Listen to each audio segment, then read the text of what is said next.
Hey all, so War 4 here, and I do have some true tactic fights this time. Tactic Attacker versus Tactic Defender, and they're going to be relatively interesting.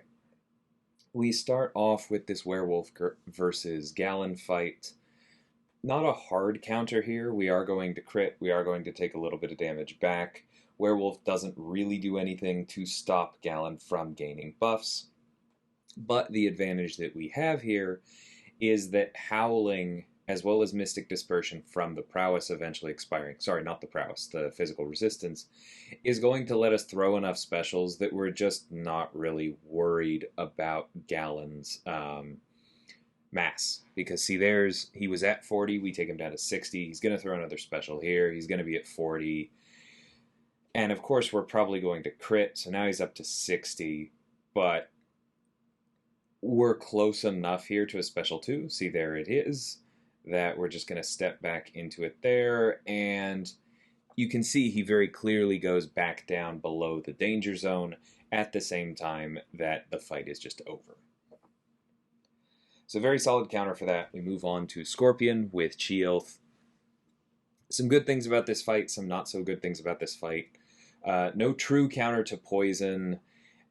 We are still going to have to intercept, and we're going to have to intercept an opponent who loves to evade with somebody who does nothing to counter evade, and that part is not going to be fun. So there's definitely a certain amount in this fight of just trying to get it down before things get out of hand. The prowess is definitely annoying. I also clearly was just not having a great time here with landing my parries. See, there's the first evade. We actually got lucky. He didn't punish it more painfully. We do get the prowess a little bit more under control here. We get another taunt, and we're going to go ahead and throw this special 2 just in case the fight isn't over and we have to deal with some debuffs. There you can see we do go ahead and yep, we have the steadfast, we can block some of it, but this is just the annoying part about Scorpion. There's basically no way around his evade here if you don't bring a true evade counter. I'm just using potions here because we brought Chee'ilth for a later fight, right? So we go ahead and close this one out, and there we go. That's what potions are for. We move on to section 2, and we have a Mr. Fantastic fight. It's very nice to have him back again. He was not on the decay list, and so since that tactic was so science-heavy, I basically haven't used him in months. But it's really nice to have him back because he is still extremely relevant on the war map. You're going to see why here. All 3 of his debuffs are going to help. The debuff Siphoner is really only feeding inequity, I'm not going to lie. But it is another debuff for that purpose. It is another debuff for the purpose of despair. And when we throw our special 2, it is technically helping by boosting the shock.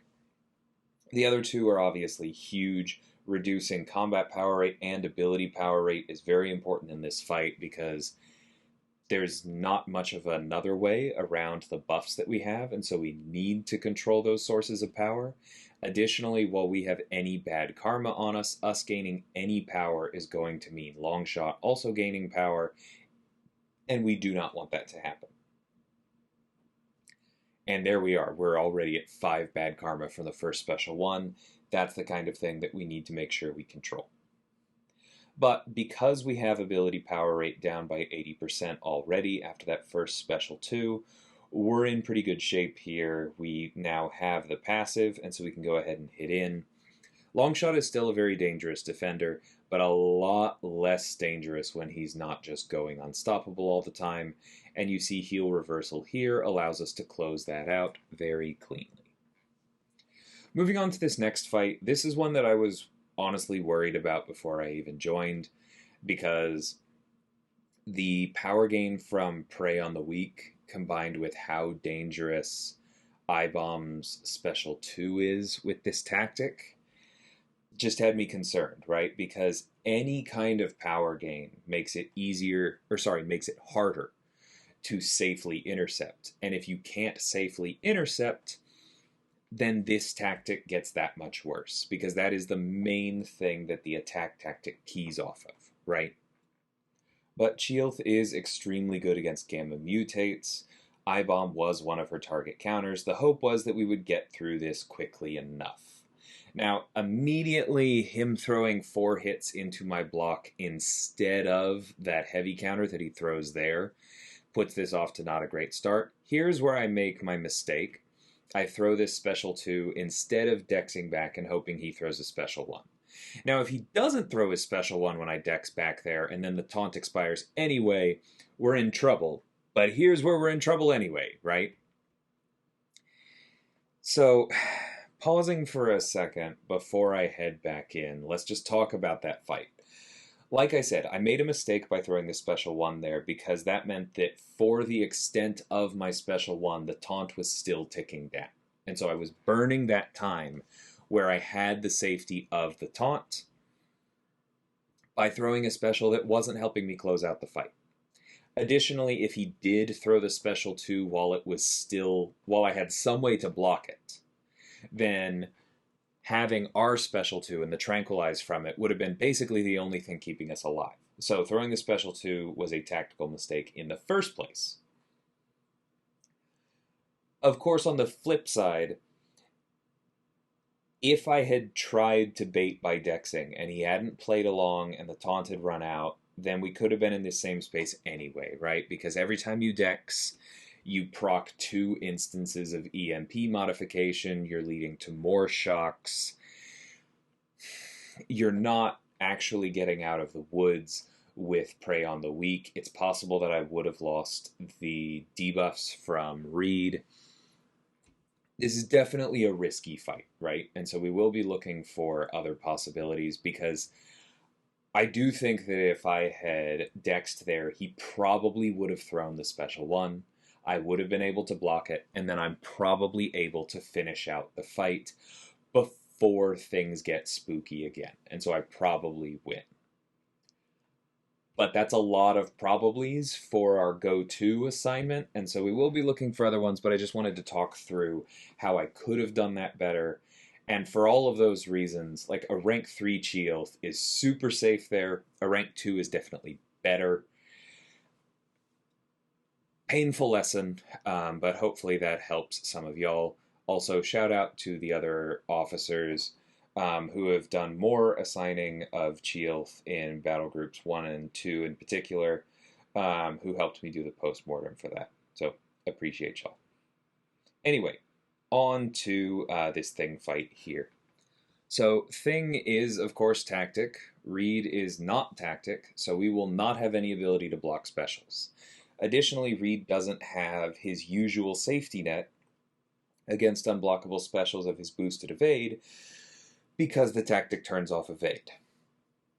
The good news is I've been fighting Thing in Tier 1 War since he was released as a defender, and that has included a fair number of special dexes at the wall.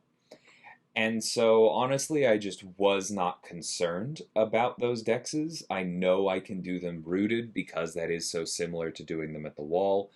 My only focus here was counting Thing's rock stacks and getting our debuffs up.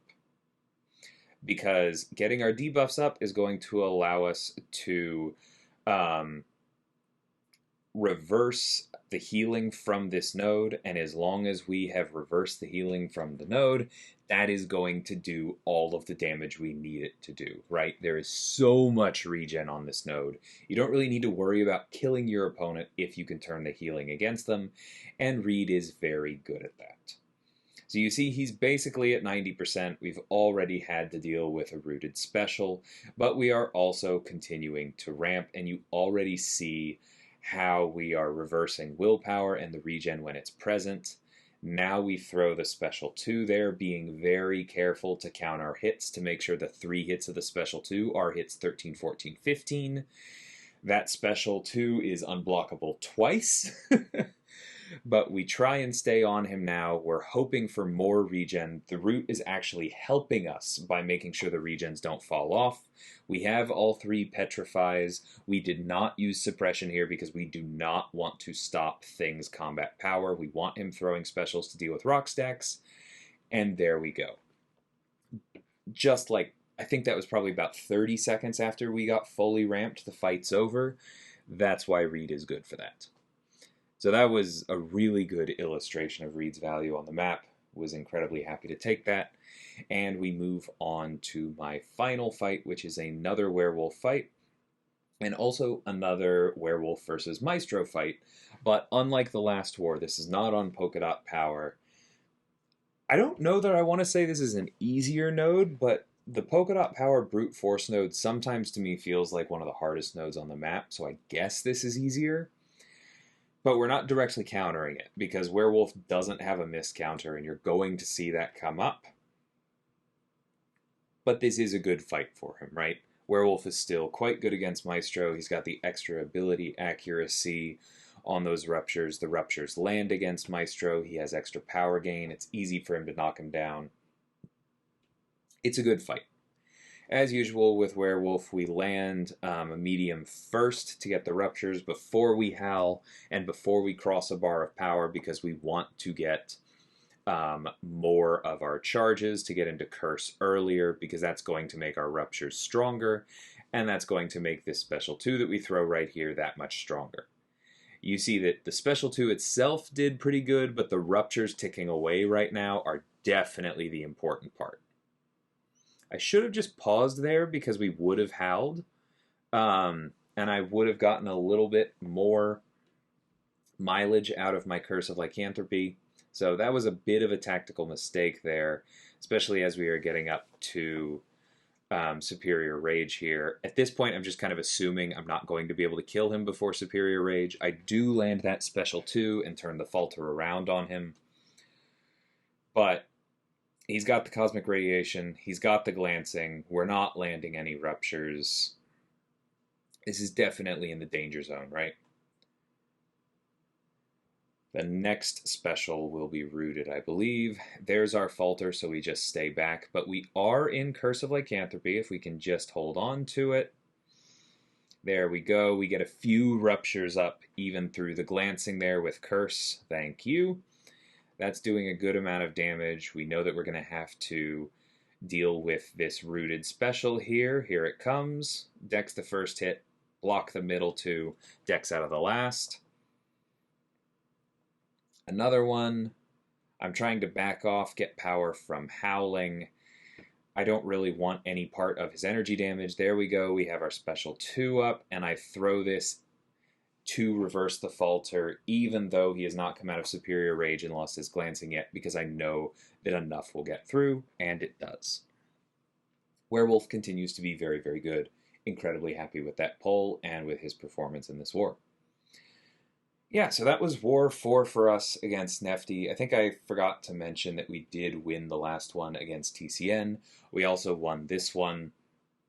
Definitely not the cleanest wins in SSx history, but we are learning lessons as we go, and I'm really proud of the team for holding on and making every attack bonus count, right? Because like most alliances, we are definitely dropping our share of them, but we're doing it as a team and fighting for the ones we're getting, and so far, it's going pretty well. So I hope you all enjoyed this one, and until next time, thank you so much for watching, and take care.